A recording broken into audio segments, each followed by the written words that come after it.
마켓 이슈 분석 이어갑니다. 올해 연준의 마지막 통화정책회의, 지금 당장 금리를 올리지 않을 것이다라는 점을 시사했는데요. 좀 살펴볼 게 많았던 것 같습니다. 네, 맞습니다. 인내심이라는 단어가 처음으로 채택이 되면서 시장의 분위기를 좀 전환시키는 모습이었는데요. 네. 아무래도 금리 인상이 좀 늦어질 수 있다는 기대감이 더욱더 확대된 게 아닌가 싶습니다. 그런데 앞서 위원님께서는 또 다소 부정적인 전망도 내놓으셨는데요. 위원님께서 어떻게 보고 계신지 모셔보도록 하죠. 위원님. 네, 부정적인 게 아니라 객관적인 겁니다. 현재 구간에서 우리가 살펴봐야 될 과거의 경험을 분명히 살펴볼 필요가 있겠고요. 단어도 동일하게 분명히 반복되고 있다. 이렇게 봐야 될 것 같습니다.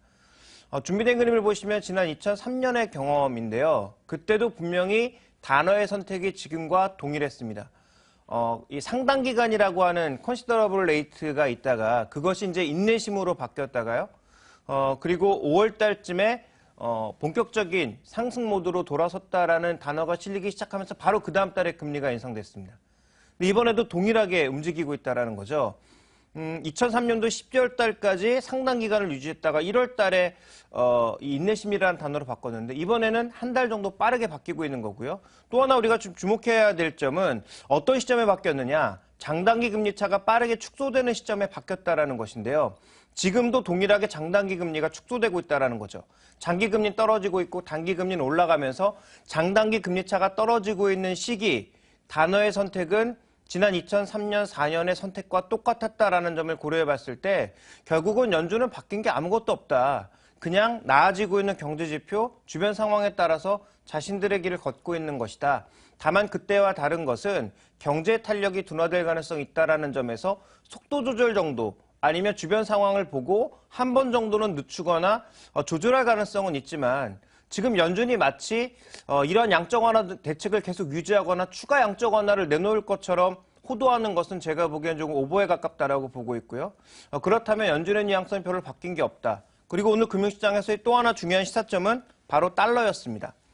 중요한 것은 달러 차트를 보시면 원래도 강세 페이스로 가고 있었지만 연준 얘기가 나오자마자 로켓처럼 쏟았다라는 거죠. 그러니까 달러 쪽으로 쏠리는 관심이 더 크게 늘어났다라는 건데 이게 왜 심각해 보이냐면 지금 달러 인덱스 10년 차트를 놓고 봤을 때 지금 현재 구간이 거의 박스의 고점 상단이라는 거죠.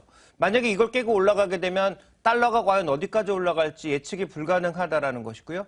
최근에 엔화 약세 분위기, 그다음에 ECB의 추가적인 양적 완화 대책으로 인해서 유로화 약세 분위기까지 생각해 본다면 달러가 일방적으로 튀어 올라갈 가능성이 있다라는 거죠. 그렇게 본다면 현재 장단기 금리차 축소에 장기 금리가 낮아지고 있는 분위기까지 더해진다면 미국 채권이라든지 미국 자산 쪽으로 돈이 쏠릴 가능성은 계속 열려 있다라는 것이고요. 상대적으로 위험도가 높은 이머징 자산 쪽에서는 돈이 계속 빠져나갈 가능성도 생각해 봐야 되기 때문에 우리가 이 부분에 대한 시사점을 중요하게 좀 얻어봐야 될 것 같습니다.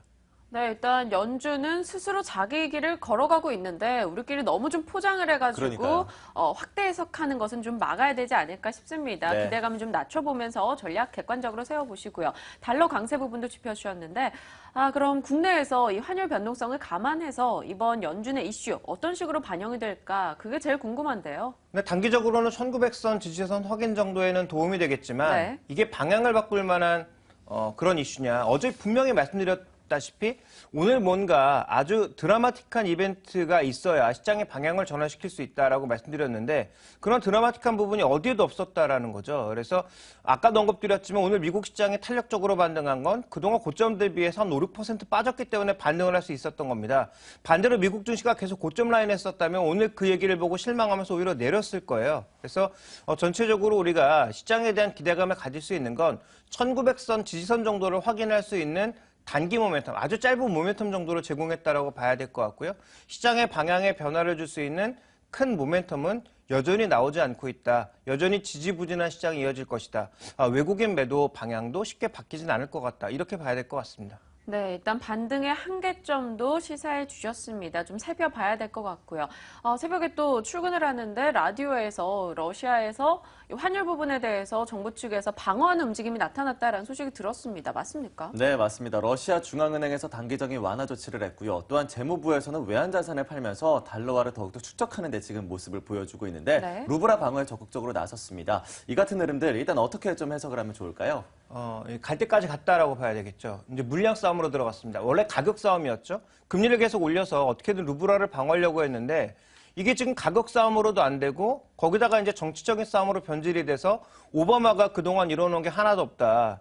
거기다가 이제 미국의 안보 능력까지 떨어지면서 도대체 뭐 했느냐라는 시각이 강하다 보니까 오바마가 지금 끝까지 쥐고 있는 것 하나는 러시아 정도는 눌러놔서 자신의 치적으로 삼고 싶은 그런 마음이 분명히 있죠.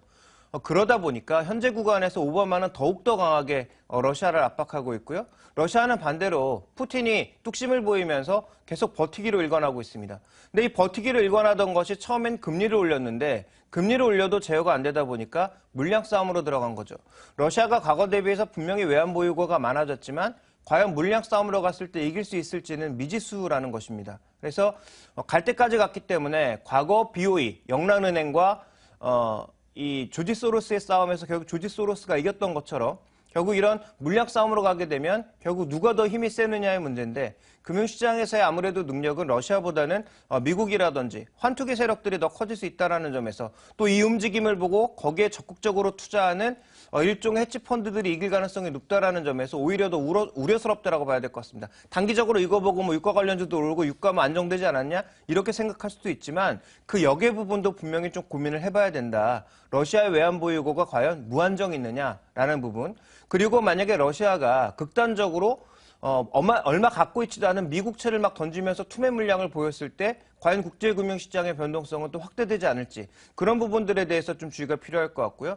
만약에 중국의 협력까지 얻어내서 중국이 미국채 물량까지 같이 던지기 시작한다면 국제금융시장의 변동성은 또 커질 수 있다는 거죠. 아주 극단적인 경우까지 말씀드린 상황입니다만 이런 부분들은 충분히 우리가 좀 고려를 해봐야 될 것 같고요. 다만 시장의 낙폭은 제한적일 수 있는 게 준비된 그림을 보시면 이미 러시아라든지 우크라이나 같은 굉장히 위험해 보이는 국가들 또 유가의 하락에 타격을 받는 베네수엘라 같은 국가들의 CDS는 이미 반영될 만큼 반영되고 있습니다. 그러니까 베네수엘라는 거의 지금 이거 부도 수준이거든요. CDS의 최근의 상승폭이. 거기다 우크라이나 마찬가지고요.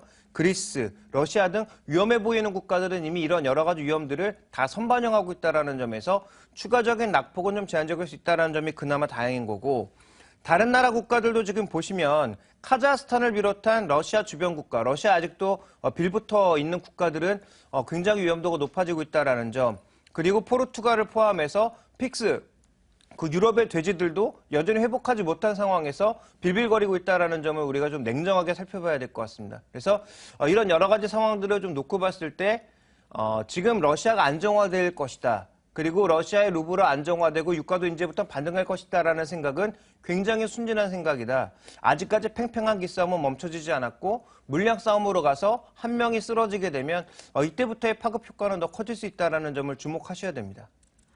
네, 일단 러시아 쪽 이슈 그리고 FOMC 이야기를 저희가 점검해 봤는데 네. 마냥 호재로 해석하기에는 어려울 것 같습니다. 네. 좀 호재성 이슈라기보다는 악재가 아니다 정도로 판단하면 될 것 같고요. 종목 이야기 해보자면 저희가 앞서 카지노 이야기 미국과 한국의 종목을 비교했는데 중국 규제에 따른 타격을 좀 받아가고 있는 것 같아요. 어떤 식으로 대응할까요? 뭐 단기적으로는 타격이 이어질 수 있습니다만 준비된 그림을 보시면 미국은 이미 카지노 산업 자체가 온라인, 오프라인, 그리고 개발되지 않았던 서부 지역까지 인디언들까지 카지노에 뛰어들면서 이제는 완전히 정체로 들어갔거든요. 그런데 아시아는 이제 시작이라는 거죠. 그러니까 미국과 비교하는 건 말도 안 된다라는 거고요. 중국의 성장, 카지노, 아시아 카지노의 성장은 이제 시작이다라고 봐야 될 것 같습니다. 지금 1인당 카지노 수익도 보시면요. 다른 지역과 비교가 안 된다라는 거죠. 라스베가스, 아틀랜틱 시티 같은 이 미국의 도시들은 이제는 말 그대로 가서 즐기고 사라지는 그런 분위기라면 지금 아시아는 말 그대로 오랜 분위기입니다. 1인당 카지노 수익 자체가 비교가 되지 않거든요. 라스베가스와 마카오를 비교해보면 거의 10배 차이가 나고요. 한국과 비교해봤을 때도 비슷한 정도의 금액이고요. 그 다음에 최근에 가장 또 카지노를 성장시켰던 싱가포르 같은 경우에도 미국의 한 3배 정도라는 거고요. 호주는 5배 이상을 차지하고 있습니다. 그러니까 아시아 쪽의 성장은 전혀 멈추지 않았다라는 점. 금액으로 말씀드리면 미국의 150달러 정도 수준인데 호주가 730달러, 마카오가 1,300달러, 필리핀이 400달러 수준이라는 것이고요. 지금 아시아 주요국들의 카지노 투자가 계속 확대되고 있습니다. 보수적이었던 일본도 지금 카지노의 문을 열어두고 있는 상황이죠. 그래서 아시아 쪽의 전반적인 카지노 시장은 여전히 성장할 수밖에 없다라고 봐야 될 것 같고요. 자, 이것이 왜 이렇게 계속 되느냐 하면 경제 효과가 워낙 크기 때문에 여기서 세금도 많이 걷어들일 수 있고 외부 투자도 끌어들일 수 있다는 거죠. 그러니까 지금처럼 저성장 국면에서는 세금 많이 걷는 것, 그다음에 투자를 많이 받는 것이 중요한데 카지노만큼 돈을 흡수할 수 있는 게 없다는 겁니다. 대표적인 예로 서울에 그 아셈 거리 주변에도 카지노를 만들 수 있게 해준다면 10조 원 정도를 투자하겠다라는 해외 기업들이 줄을 서고 있는 상황이거든요. 그러니까 그런 관점으로 놓고 보게 되면 지금 이 카지노라고 하는 게 분명히 죄악 산업, 안 좋은 산업이나 이 저성장 국면과 경제가 어려운 국가들에게는 굉장히 매력적일 수밖에 없다라는 점을 말씀드리고 싶습니다.